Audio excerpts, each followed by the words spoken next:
মরতে হয় যাও, জান্নাত জাহান্নামের মাঝখানে একটা জায়গা আছে, জায়গাটার নাম হলো আরাফ। এই আরাফের মধ্যখানে যে দাঁড়া, ওখানে যে মালাকুল মউত কাঁপতে থাকবে। মালাকুল মউত বলবে, আল্লাহ সৃষ্টির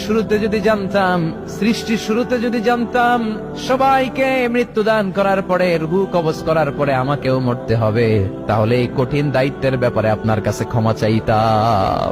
আজকে আমারও যে ভাগ্য বরণ করে নিতে হবে সৃষ্টির শুরুতে, আমি এটা কল্পনাই করতে পারি নাই। আল্লাহ বলবেন, নো টক, মুত ইয়া মালাকুল মউত, মরে যা, মরে যাও। বলার সাথে সাথে মালাকুল মউত এক বিকট চিৎকার হাঁকিয়ে মরে যাবে। মালাকুল মউতের চিৎকারটা সেদিন এত ভয়ঙ্কর হবে, বিষ্ণু ইসলাম বলেন, ওই চিৎকারের আওয়াজ যদি পৃথিবীর মানুষেরা কান দিয়ে শুনতে পেত, তাহলে কিয়ামত সংগঠিত হওয়ার জন্য আলাদা করে ইসরাফিলের সিংহার প্রয়োজন হতো না। ওই চিৎকারের আওয়াজে প্রতিটা মানুষ কানের পর্দা ফেটে ওই জায়গায় লাশ হয়ে পড়ে যেত। এবার ডানে বায়ে সামনে পেছনে উপরে নিচে কেউ নাই, একজন ছাড়া। জোরে বলতে হবে, তিনি কে?